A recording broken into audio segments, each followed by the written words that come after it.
그렇게 한번 인사합시다. 사랑하면 행복해집니다. 사랑하면 행복해질 줄 믿습니다. 우리 더버든교회 모든 성도님들이 저는 서로 사랑하면서 행복해지고, 행복한 성도가 행복한 가정을 만들고, 또 행복한 공동체가 행복한 가정을 만들 줄 믿습니다.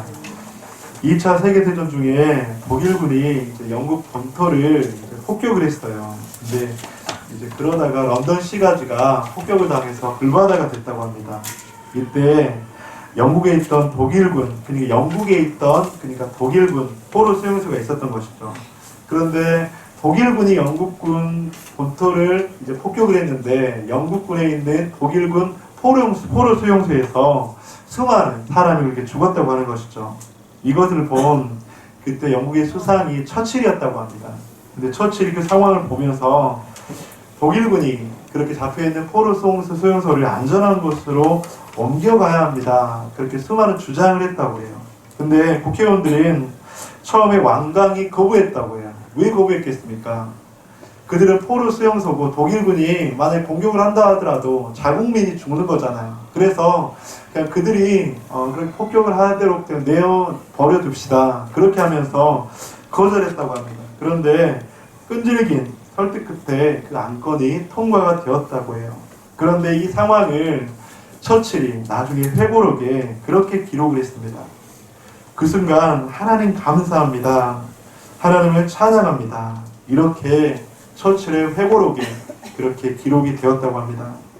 원수 같은 독일군이지만 사랑을 베풀려고 했던 그 마음, 영국 국민들의 마음을 하나님께서 알아주셔서 나중에 영국이 승리하게 되었다, 그렇게 믿었다고 하는 것이죠.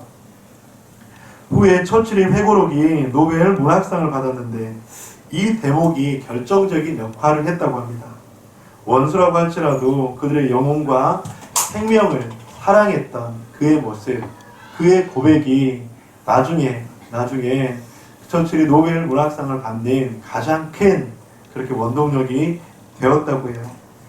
처칠의 사랑에 대한 진실함을 알았을 때 사랑의 힘은 많은 사람들에게 다가갔고, 그 사랑의 힘은 변화를 주었고, 그 사랑의 힘 가운데 놀라운 회복이 있었다고 하는 것이죠. 이처럼 사랑에 대한 진실을 알고 사랑에 대한 본질을 안다는 것은 참 중요합니다.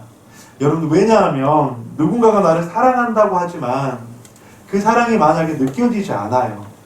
누군가가 나를 사랑하고 내가 너를 너무나도 사랑한다, 그렇게 고백을 하는데 그 사랑이 느껴지지 않는다면 그것은 잘못된 사랑으로 오해할 수도 있고, 그 사랑을 느끼지 못할 수가 있다고 하는 것이죠. 그 사랑에는 힘이 없다고 하는 것입니다. 그 사랑에는 변화가 없다고 하는 것이죠. 오늘 본문 16절에서는 하나님이 우리를 사랑하시는 사랑을 우리가 알고 라고 그렇게 말씀을 하고 있습니다. 오늘 본문의 16절, 하나님이 우리를 사랑하시는 사랑을 우리가 알고 믿었노니 하나님은 사랑이시라. 사랑 안에 거하는 자는 하나님 안에 거하고 하나님도 그의 안에 거하시느니라. 성도님들, 하나님은 사랑이라고 말씀하셨잖아요. 그런데 여러분들, 그 사랑을 과연 얼만큼 깊이, 얼만큼 그 사랑을 알고 계십니까? 아니면 한 가지 더 질문하고 싶어요. 하나님께서 우리를 사랑하신다고 했는데 그 사랑 안에 거하면서 살고 있으신지요? 어떻게 하면 우리는 하나님의 그 사랑을 알 수 있을까? 어떻게 하면 하나님의 그 사랑 안에 거할 수 있을까? 하나님의 사랑을 아는 두 가지 방법이 있습니다. 먼저 첫 번째는 경험을 통해서 하나님의 사랑을 아는 것이라고 하는 것이죠. 오늘 본문 가운데서 이 알다 그리고 거하다는 말이 16절에 나왔잖아요. 근데 이 당시에 영지주의자들이 너무나도 많이 있었어요. 그노시스라는 영지주의자들. 근데 이 영지주의자들은 하나님에 대해서 이야기할 때 그들은 하나님을 너무나도 잘 알고 있었다고 그렇게 이야기를 하는 거예요. 내가 하나님을 너무나도 많이 알고 있다, 내가 잘 알고 있다. 그런데 그들은 알고 있었는데 믿지 않았어요. 왜 그랬냐면 그들은 잘못된 지식을 가지고 있었기 때문이에요. 잘못된 지식으로 하나님을 알고 있었고, 또 한 가지는 하나님을 깊은 경험과 체험으로 알지 못했다고 하는 거예요. 하나님을 깊은 경험과 체험으로 알지 못한 채 잘못된 지식만을 가지고 있었던 영지주의자들. 그런데 그들이 내가 하나님을 알고 있다, 그렇게 고백하는 안다라고 하는 것은 하나님과의 깊은 관계, 하나님을 알지 못한다고 하는 것이죠. 사랑하는 성도님들, 우리는 경험을 통해서 하나님의 사랑을 알 수 있습니다. 사람은 원죄로 인해서 부정적이고 상처가 많아서 사랑을 믿기가 참 어려워요. 하지만 일관되고 따뜻하게 사랑해주는 사람을 만나면 그 사랑을 믿고 받아들이게 됩니다. 우리 사랑하는 성도님들, 우리가 상처가 참 많은 사람이잖아요. 그래서 누군가 나를 사랑한다, 그렇게 이야기하면 믿어지는 사람도 있어요. 근데 믿지 못하는 사람도 참 많이 있는 것 같아요. 저 사람이 나를 사랑하는데 진짜로 과연 사랑할까? 뭔가 다른 속내가 있는 걸 아닐까? 아니면 저 사람이 나를 사랑한다고 하는데 뭔가를 바라는 걸 아닐까? 여러분들 혹시 누가 나를 사랑한다고 했을 때 그렇게 의심해 본 적은 없습니까? 우리 옆에 분들 한번 보실까요? 여러분들 사랑한다고 아까 고백했는데 그 사랑이 과연 진실한 사랑으로 믿어지세요? 우리 형제님, 자매님 사랑합니다, 그렇게 한번 고백 한번 해봅시다. 믿어지시죠? 그 사랑이 혹시 진실되게, 지금 부부가 많이 있는데 그걸 좀 못 느끼는 것 같아서 여러분들, 예수님이 그런데 모든 사람을 사랑하실 때 일관적이고 따뜻하게 사랑하셨습니다. 여러분, 예수님의 그 사랑 가운데 어떤 사랑이 있을까요? 세리인 삭개오와 함께 식탁에 앉으셨고, 귀신 들린 사람, 인간이 대우하기 어려운 사람까지도 깊은 사랑과 긍휼로 사랑하시고 만나고 고쳐주셨고, 그들과 함께 하셨다고 하는 것이죠. 예수님은 몸을 파는 마리아와도 교제를 하셨습니다. 그녀가 머리에 향유를 붓고 발을 닦도록 허락하셨으며 그녀의 사랑을 수용하셨다고 하는 것이죠. 예수님이 이처럼 인격적인 만남으로 우리에게 다가오셨고, 나와 너의 관계로 그렇게 다가오셨다고 하는 것이죠. 그런데 그 사랑을 경험했을 때 하나님의 사랑을 우리는 알 수 있다고 하는 것입니다. 이처럼 첫 번째는 경험을 통해서 하나님의 사랑을 알 수 있고, 두 번째는 성경 말씀을 통해서 하나님의 사랑을 알아가는 것입니다. 우리가 사랑을 경험할 때 그 사랑이 참인지 거짓인지를 판단하는 기준은 과연 무엇일까요? 그것은 바로 우리가 믿고 따르는 성경이라고 하는 것입니다. 우리가 믿고 따르는 성경에서는 무엇이라고 말씀합니까? 바로 하나님은 사랑이시라. 하나님의 사랑이시라고 이렇게 말씀합니다. 그런데 우리는 하나님의 그 사랑에 대한 오해가 있습니다. 성경에서는 하나님이 하시는 모든 말씀과 행동이 사랑이라고 말씀하시는데 하나님의 사랑에 대해서 오해한다고 하는 것이죠. 여러분들, 우리가 하나님의 사랑에 대해서 왜 오해를 할까요? 그것은 우리가 가지고 있는 사랑의 기준, 사랑의 가치와 하나님이 가지고 있는 사랑의 기준과 사랑의 가치가 다르기 때문이에요. 여러분들, 우리가 흔히 말하는 사랑이라고 했을 때 그 사랑을 가장 많이 하는 관계는 어떤 관계일까요? 남녀 간의 관계이겠죠. 우리가 남녀 간의 관계에 있어서 서로 사랑한다. 여러분들 그렇게 사랑해서 무엇을 하셨습니까? 결혼을 하시고 또 사랑해서 자녀를 낳고. 우리가 흔히 말하는 사랑은 세상에서 말하는 로맨틱한 사랑. 그 사랑을 우리는 우리의 기준과 가치 속에 사랑이다, 그렇게 이야기를 하는 것이죠. 그런데 그 사랑을 할 때 나를 사랑하면 나를 부드럽게 대해줘야 하고, 나를 사랑하면 나를 따뜻하게 대해줘야 하고, 그래서 부드럽고 따뜻하고 좋은 면만 우리는 수용한다고 하는 것이죠.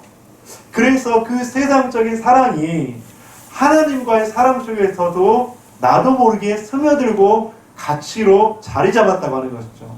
이렇게 한번 이야기를 하면 어떨까요? 하나님 우리를 칭찬하시고 축복하시는 모습을 우리는 사랑이라고 해석합니다. 맞죠?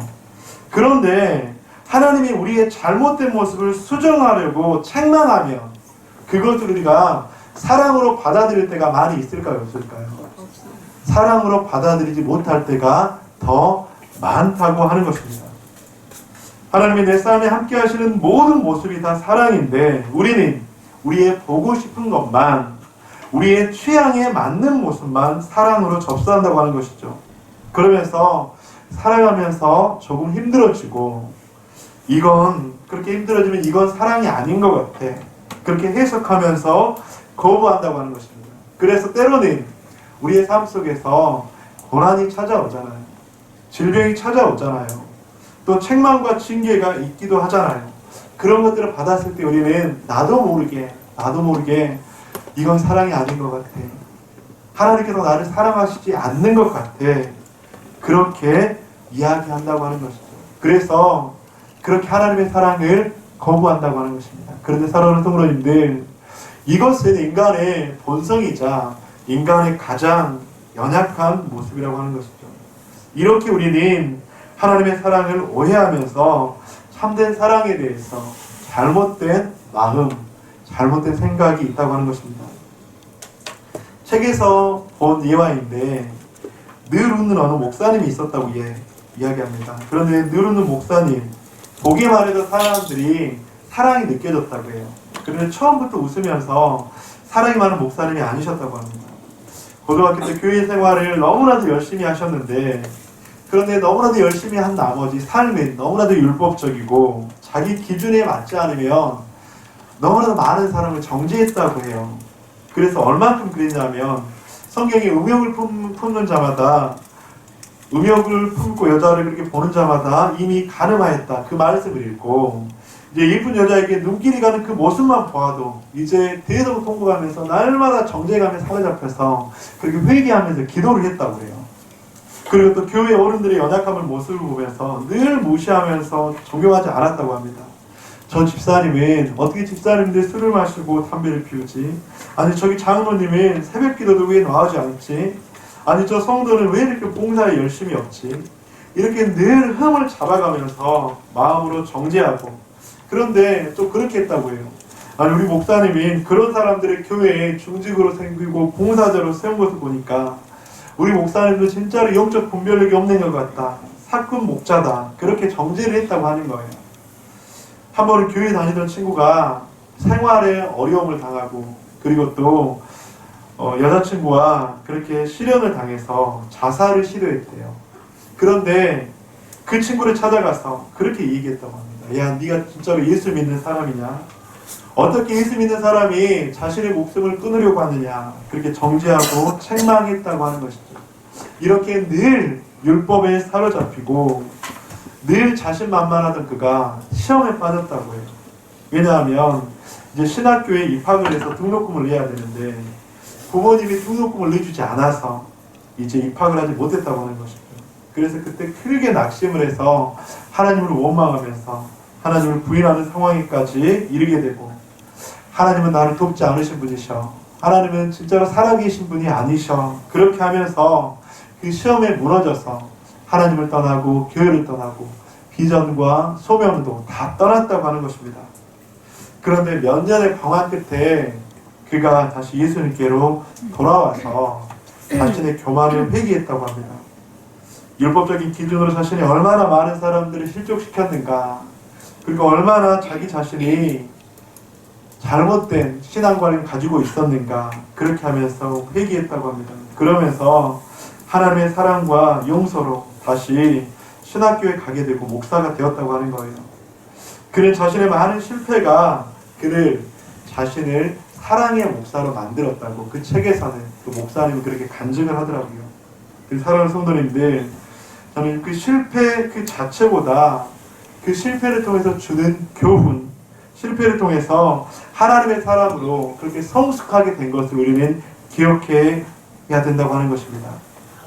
이처럼 자신의 문제를 인정하고 실패를 사랑으로 수용하게 되면 성숙해진다고 하는 것입니다.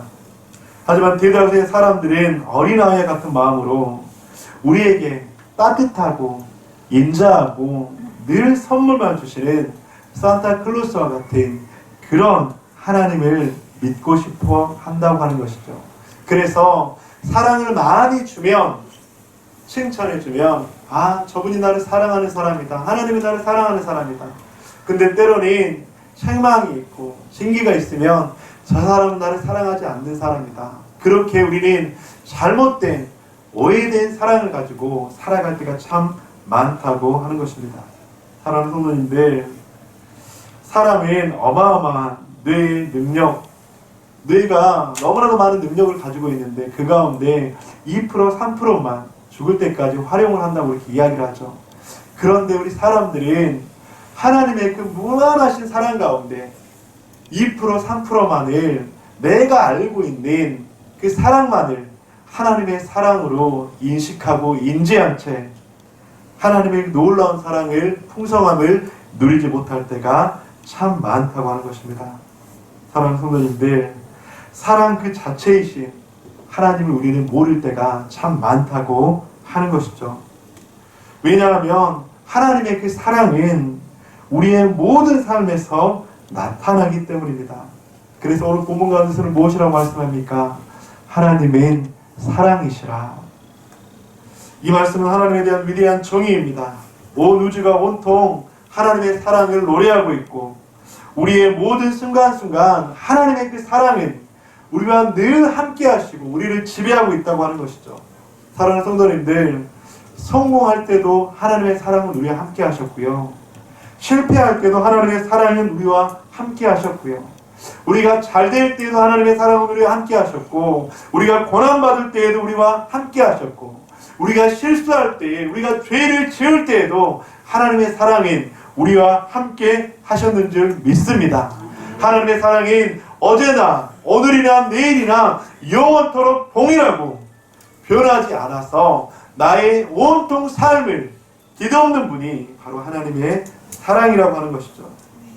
사랑하는 성도님들, 그래서 성경 66권 전체가 하나님의 사랑의 메시지이고 하나님의 사랑 그 자체라고 하는 것입니다. 우리가 공기를 눈으로 보지 않아도, 눈으로 보지 못해도 우리가 공기가 없다고 말할 수 있을까요? 그렇지 않잖아요. 눈에 보이지 않아도 내가 느끼지 못해도 살아있는 것 그 자체가 바로 공기가 있다는 것 아닙니까?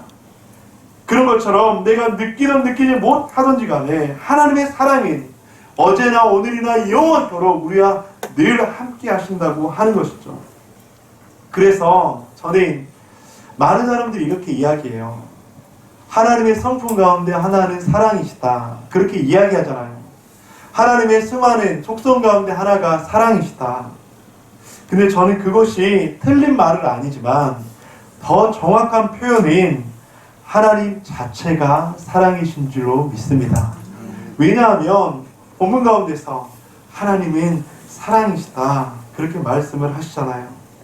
그런데 우리는 하나님께 손을 내밀어서 내가 원하는 걸 주세요. 그래야 사랑입니다. 그렇게 고집을 부리지만 생각해 보십시오. 자녀를 진정 사랑하는 부모는 자녀가 원하는 것을 다 해줄까요? 해줄 때도 있지만 그렇지 않을 때가 많습니다. 자녀가 유익하지 않는다고 생각한다면 절대로 해주지 않겠죠. 또 자녀가 어려워서 감당할 수 없는 것이 있다면 절대로 주지 않겠죠. 자녀가 아직 장성하지 않아서 그걸 받아도 그것을 누릴 수 있는 그 단계가 되지 못했다면 그것을 주지 않는다고 하는 것이죠. 만약 그랬을 때 그 부모가 자녀를 사랑하지 않는다고 이야기할 수 있습니까? 전혀 그럴 수 없다고 하는 것이죠. 자녀를 사랑하지만 아직 때가 되지 않았기 때문에, 아직까지 그걸 이해할 수 없기 때문에, 아직까지 그것을 받아들일 수 있는 상황이 되지 못했기 때문에 주지 않는 것이죠. 그런데 하나님께서 우리에게 그렇게 행할 때 우리는 하나님을 오해한다고 하는 것이죠. 하나님께서 나를 사랑하지 않는구나. 부모님께서 나를 사랑하지 않는구나. 사랑하는 성도님들, 그렇다고 해서 하나님의 사랑이 과연 없는 것일까요? 그렇지 않습니다. 이미 우리의 주변에는 하나님의 사랑으로 충만합니다. 내가 느끼던 느끼지 못하든지 간에 하나님의 사랑은 늘 우리와 함께하고 하나님의 사랑은 늘 우리 가운데 충만하다고 하는 것이죠. 요한일서 4장 6절, 하나님이 우리를 사랑하시는 사랑을 우리가 알고. 사랑하는 성도님들, 저는 오늘 말씀을 준비하면서 우리 공동체 가운데 하나님의 그 사랑을 더 깊이 알았으면 좋겠다. 하나님의 그 사랑을 깊이 알면 우리 공동체가 더 행복해지지 않을까. 하나님의 그 깊은 사랑을 우리가 체험하면 우리 공동체가 더 풍성해지지 않을까. 그런 생각들을 해보았습니다. 그래서 그런 하나님의 사랑이 우리 가운데 있을 때 바로 하나님의 사랑은 두려움을 이긴다고 말씀하는 것이죠. 오늘 본문의 4장 18절 우리 함께 읽어보도록 하겠습니다. 시작. 4장 18절입니다. 시작. 사랑의 두려움이 없고 온전한 사랑의 두려움을 내려놓으니 두려움에는 형벌이 있으니까 두려워하는 자는 사랑 안에서 온전히 이루지 못하였느니라. 사랑하는 성도님들, 사랑 안에 두려움이 없다. 그리고 온전한 사랑이 두려움을 내어 쫓는다. 지금 사랑에 대해서 두 가지를 그렇게 이야기하고 있잖아요. 근데 사랑 안에 두려움이 없다. 온전한 사랑이 두려움을 쫓는다. 이것의 원어를 보니까 어떻게 되어 있냐면 밖으로 내던져진다. 그 의미를 가지고 있어요. 그러니까 생각과 마음이 밖으로 던져져서 제거된다고 하는 거예요. 그러니까 사랑 안에 있으면 두려움의 생각과 마음이 제거되어서 밖으로 던져진다.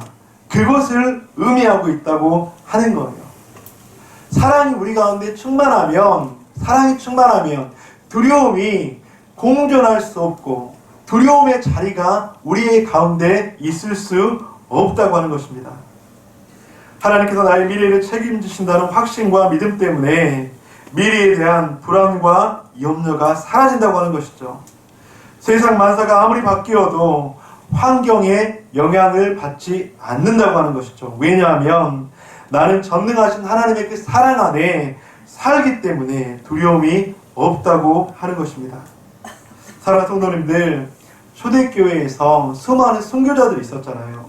근데 만약 여러분 앞에서 여러분들의 자녀를 딱 두고 네가 예수님을 부인하지 않으면 너희 자녀를 죽일 것이다. 만약 그렇게 누가 여러분들 가운데 협박을 한다면 어떻게 하시겠습니까?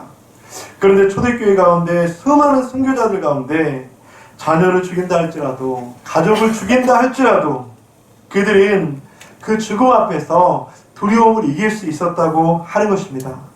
어떻게 그들이 두려움을 극복할 수 있었냐 하면 바로 그 두려움 자체에 그들이 초점을 맞춘 것이 아니라 그들 가운데 하나님의 사랑이 가득했기 때문에 하나님의 그 가득한 사랑으로 말미암아서 그 두려움이 내어 쫓아졌다고 하는 것이죠. 많은 사람들은 두려움에 초점을 맞춘다고 하는 거예요. 그런데 이 두려움에 초점을 맞추는 것이 아니라 하나님의 사랑 가운데 있으면 사랑에 초점을 맞추면 그 두려움은 이 사랑의 자리를 잡을 수 없고 그 두려움은 내어 쫓아져서 그렇게 더 이상 사랑과 함께 할 수 없다고 하는 것이죠. 그래서 사랑하는 성도님들, 여러분들 여기 컵이 있어요. 여기 컵이 있는데 이 가운데 내가 늘 자주 예화를 드는데 이 가운데 사랑으로 가득 차 있어요. 이 가운데 사랑이 가득 차 있으면 두려움이 이 속에 들어갈 수 없다고 하는 거예요. 그런데 우리의 심령 가운데 두려움이 가득 차 있어요. 이 두려움이 가득 차 있는 이 마음, 이 컵 가운데 사랑을 가득 채우면 두려움이 어떻게 된다고요? 자연스럽게 떠나가게 된다고 하는 것입니다. 이것이 바로 오늘 본문 가운데서 사랑 안에 두려움이 없다고 하는 거예요. 그런데 많은 사람들은 하나님, 내 마음 가운데 두려움이 있어요. 두려움을 내쫓아주세요. 하나님, 내 마음 가운데 염려가 있어요. 내 마음 가운데 고난이 있어요. 내 마음 가운데 근심이 있어요. 하나님, 이 근심들을 쫓아내주세요. 그런데 그것들에 집중하는 것이 아니라, 그것들을 바라보는 것이 아니라 하나님의 사랑이 가득 차서 흘러넘치면 이 두려움은 자연스럽게 밖으로 내던져져서 제거되어지고 쫓겨난다고 하는 것입니다. 이것이 바로 오늘 본문 가운데서 사랑이 흘러넘칠 때 그 사랑으로 말미암아서 두려움이 내어 쫓긴다, 바로 말씀을 하고 있다고 하는 것입니다. 사랑하는 성도님들, 여러분들의 마음 가운데는 무엇이 담겨져 있습니까? 우리의 마음 가운데 가장 크게 자리 잡고 있는 것이 무엇입니까? 그런데 우리가 그것들을 내쫓아 보내고 싶어도, 우리가 그것의 지배를 받고 싶지 않아도 너무나도 그 지배 가운데 받을 때가 너무나도 많이 있다고 하는 거예요. 때로는 재정적인 문제 때문에, 때로는 물질적인 문제 때문에, 때로는 근심과 염려와 걱정과 고난과 수많은 두려움 때문에 우리가 우리의 심령 가운데 그것들이 가득 차서, 그래서 때로는 그렇게 고백하는 성도님들이 있어요. 목사님, 내가 주님을 찬양하고 싶은데, 주님을 만나고 싶은데 내 안에 그런 것들이 가득 차서 내가 그것들을 물러가게 해주세요, 그것들의 지배를 받게 해주세요, 그렇게 기도하는데 목사님 너무나도 안 돼요. 그렇게 이야기하는 성도님들이 가끔 있어요. 그래서 사랑하는 성도님들, 오늘 이 시간, 오늘 말씀 가운데서 우리들에게 요구하는 것은 두려움에 집중하는 것이 아니라, 근심과 염려와 문제에 집중하는 것이 아니라, 우리 안에 하나님의 사랑이 가득 차면 그 두려움은 우리가 내어쫓지 않아도 자연스럽게 밖으로 내던져져서 제거된다고 하는 것입니다. 이것이 바로 하나님의 사랑 안에 거하는 삶이라고 하는 것입니다. 그래서 사랑이 흘러넘칠 때 사랑을 흘러보낼 수 있다고 하는 것입니다. 우리 사랑하는 성도님들, 자기 중심적인 사랑이 아닌 이타적인 하나님의 사랑을 경험한다면 그 사랑은 흘러넘치게 되고, 그 사랑은 가정의 공동체에 충만하게 될 것을 믿습니다. 그래서 이기적인 사랑, 자기 중심적인 사랑이 아니라 오늘 본문의 20절의 말씀처럼 우리가 바뀔 수 있다고 하는 것이죠. 사랑이 홍천을 흘러넘칠 때 그 사랑을 어떻게 흘러보낼 수 있는가? 오늘 본문의 20절, 21절 함께 읽어보도록 하겠습니다. 시작.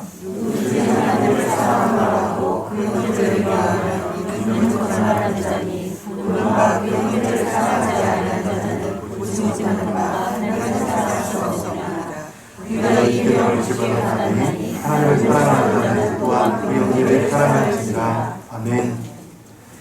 사랑이 가득하면 형제에 대한 미움이 사라질 줄 믿습니다. 하나님의 사랑이 우리에게 충만하면 이웃을 사랑하게 될 줄 믿습니다. 그래서 우리의 기도가 어떻게 바뀌어야 될까요, 여러분들? 하나님, 형제를 미워하지 않게 해주세요. 가족을 미워하지 않게 해주세요. 내 이웃을 미워하지 않게 해주세요. 우리의 기도가 그 기도에서 어떻게 바뀌어야 될까요? 하나님, 하나님의 사랑이 내 안에 충만하게 해주세요. 내가 하나님의 사랑 안에 거하게 해주세요. 내가 하나님의 사랑 가운데 충만하게 임재하게 해주세요. 그렇게 우리 가운데 사랑이 충만하면 그 사랑은 흘러넘쳐서 내 이웃을 사랑하게 되고, 내 형제를 사랑하게 되고, 지체, 공동체를 사랑하게 될 줄로 믿습니다. 그것이 바로 사랑이 흘러넘칠 때 그 사랑을 흘러보낼 수 있다고 하는 것이죠. 그렇게 했을 때 그 사랑이 넘치면 두려움은 사라지고 바로 행복해진다고 하는 것이죠. 사랑하는 성도님들, 2020년이 시작하고 벌써 1월의 마지막 주일이에요. 진짜 시간 빨리 가는 것 같아요. 여러분 송구영신 예배 드릴 때 주님 앞에 어떤 결단과 어떤 고백을 했습니까? 그런데 그 결단과 그 고백이 작심삼일로 끝나지 않았습니까? 하나님, 올 한 해는 우리 가정 더욱더 주님 안에 주님을 의지하고 주님을 신뢰하고 그렇게 살아가기를 소망합니다. 그렇게 기도했는데 그런 기도와 결단이 작심삼일밖에 되지 않아서 여지없이 세상의 일들과 또 여러 가지 상황 때문에 넘어지고 좌절하고 낭망되면서 근심과 걱정과 두려움이 우리 가운데 사로잡고 있지 않습니까? 하지만 사랑하는 성도님들, 그런 상황이라 할지라도, 그런 가정이라 할지라도 그 가정에 우리들의 심령 위에 하나님의 사랑이 넘치면 그 넘치는 사랑을 통해서 우리 가운데 주님 안에서 행복해질 줄 믿습니다. 말씀을 준비하면서 기도하는데 사랑 안에 두려움이 없고 두려움을 쫓아낸다. 이 말씀을 계속 깊이 묵상하는데 제 마음 가운데 에덴 동산이 떠오르는 거예요. 여러분들은 아담과 하와는 하나님께서 먹지 말라고 하신 선악과를 먹었잖아요. 그리고 나서 그들이 한 행동이 무엇이었죠? 아담과 하와가 이제 선악과를 먹지 말라고 했는데 에덴 중앙에 있는 선악과를 먹었어요. 그리고 나서 아담과 하와가 했던 행동은 무엇입니까? 숨었어요. 하나님의 낯을 피해서 동산 나무 뒤에 숨었다고 이야기하죠. 그리고 하나님께서 그들을 부르시자 그들이 어떻게 반응했습니까? 창세기 3장 10절 말씀 우리 함께 읽어보도록 하겠습니다. 시작.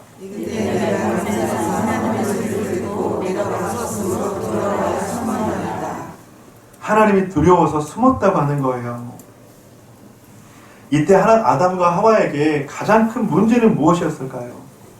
일단은 선악과를 따 먹었겠죠. 하나님께서 하지 말라고 한 것을 했잖아요. 하나님께서 하지 말라고 하는 그 선악과를 먹음으로 말미암아서 하나님보다 더 높아지고 교만하고, 이것이 가장 아담의 큰 문제였어요. 근데 여러분들 이 말씀을 오늘 본문의 말씀과 자세히 한번 연관시켜서 한번 봐보세요. 하나님께서 하지 말라고 하신 그것들을 하고 난 다음에 했는데 두려워서 하나님을 떠난 거예요.